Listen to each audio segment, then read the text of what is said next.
Hello viewers, today we are going to learn how to install Git on your computer and we will also perform its basic configurations. Git is a free open source distributed version control system.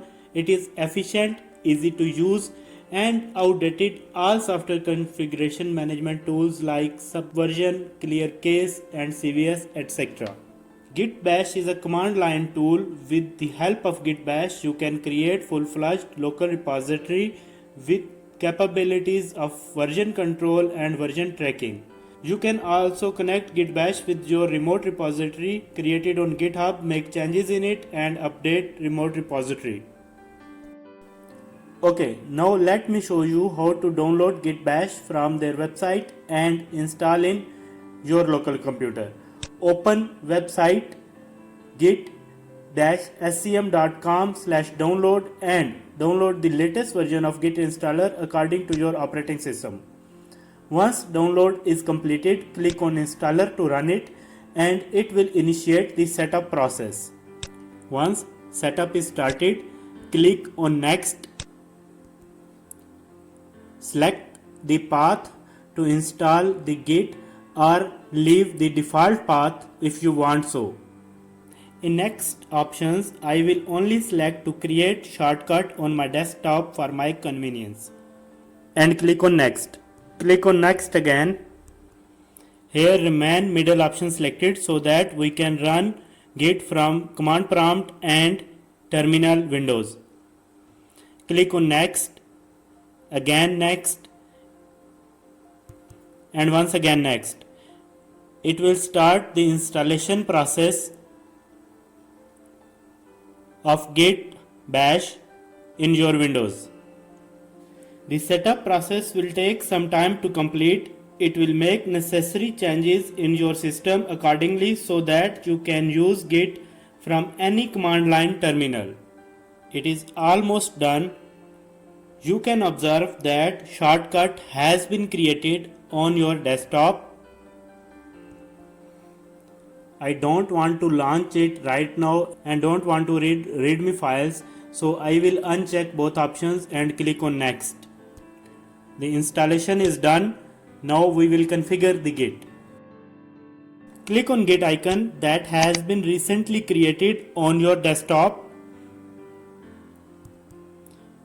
Wait for Git to launch its terminal window, that is Git Bash.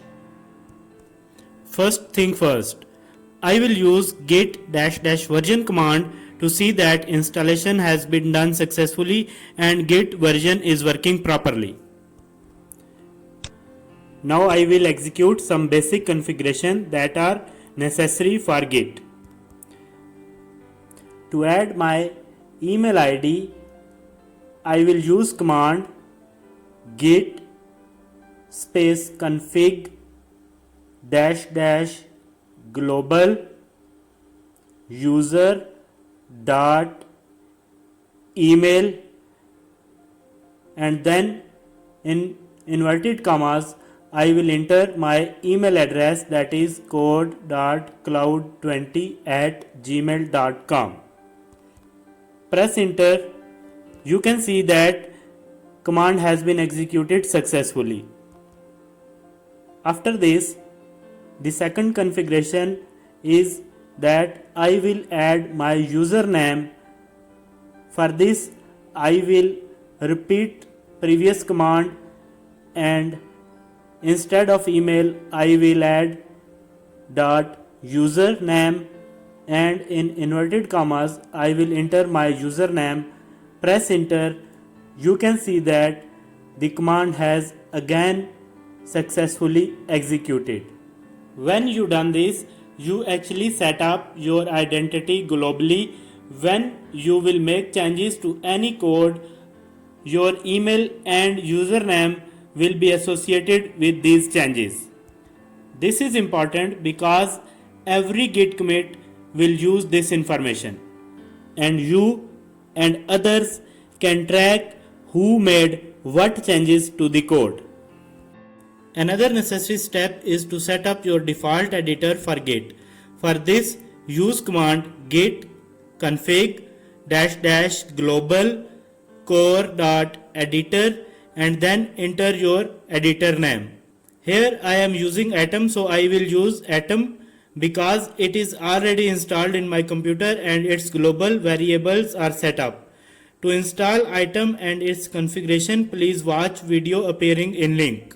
In case your editor is different, for example you want to set up Notepad++ where I entered Atom, you can enter full path of your text editor as given below. To check out that changes so far been made are working correctly, I will use Atom command first.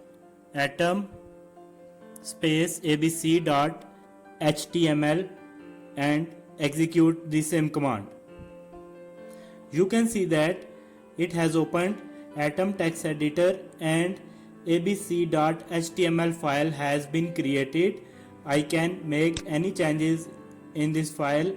I will only exit the window because I only checked that Atom command is executed successfully or not. Now I will check that username has been added correctly or not. For this I will use command git config user.name. If I press enter, you can see that my username code cloud is appearing. Now I will check that email address has been successfully entered or not. For this I will use git config user.email and you can see that email address is appearing correctly. To see all list of configuration, you can use command git space config -- list. It will show you all configuration settings of Git in your computer. You can see that latest 3 settings are appearing in bottom. I will use clear command to clear my screen. Now I will check that Git is working with command prompt correctly or not. For this I will open command prompt and directly enter my first command, that is git -- version.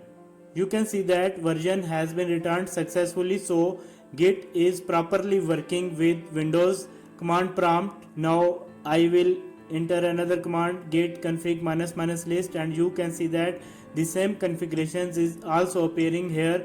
So I can use Git in Windows command prompt as well, as upon installation we have set up the Git to work with third-party softwares as well.